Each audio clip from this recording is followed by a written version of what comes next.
When Mercedes decided to bring back the 300 SL, they weren't just reviving a name, they were reigniting an icon. That distinctive silhouette with its low-slung front end, dramatic proportions, and those legendary gull-wing doors isn't a retro copy, it's a modern reimagining. As you approach, the car locks, the flush door handles pop out. You tap to open those sweeping doors, and you're in a cockpit that feels more like a precision instrument than a boulevard cruiser. Inside, the cockpit wraps around you. There's no waiting for the tech to catch up. The massive curved old display springs to life instantly. It flows across the dash, giving you access to everything from driving modes and navigation to stunning graphics that respond to your steering input. Surrounding it, the craftsmanship is flawless. Nappa leather, open pore, walnut, or carbon trim, inserts, brushed aluminum accents, and stitch work so precise it feels hands. The seats are art-heated, cooled, massage-enabled, and adaptive in their bolstering. Ambient lighting washes the cabin in 64 colors. The sound system is a Burmeister 3D setup so immersive you'll swear you're in a concert hall. It's not just about luxury. Every component, every stitch, every angle and material has purpose. The steering wheel is laser precise, the pedals crisp, and even the air vents feel engineered. The whole environment is deeply analog in its driver focus, yet effortlessly modern in every way. Under the skin lies a hybrid twin-turbo V8 and electric rear-axle motor system that Mercedes calls e-Performance. Combined output is 805 horsepower and 1050 Newton-meters of torque.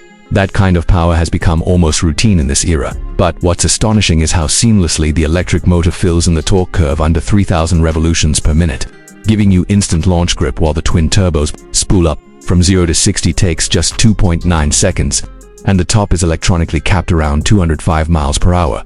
But raw numbers only tell part of the story.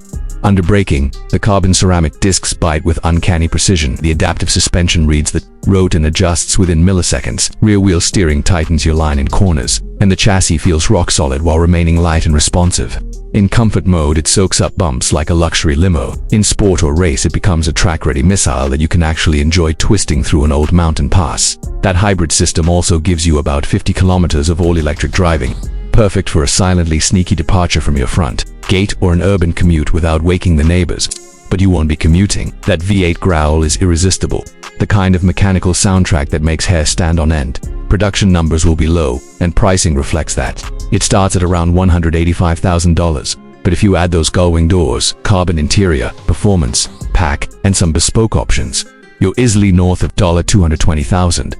And for something that doubles as both a collector's sculpture and daily smasher, it feels justified. What this car gives you isn't nostalgia, it's relevance. It honors the original 300 SL's legacy while rewriting it for today's drivers. You can own Mercedes heritage, drive hypercar performance, and live with state-of-the-art luxury in one package. There's something extraordinary about pulling up somewhere in this, dropping the doors, and stepping out into the glow of admiring gazers. But the truest highlight happens once you fire that engine and push down the throttle. Not to show off, but to feel alive. By the time the sun starts to dip and the road unwinds behind you, you realize this isn't just a car. It's a statement. A reminder that even today, design and engineering can combine to create something timeless. Mercedes didn't just name it after a legend, they made a legend once more.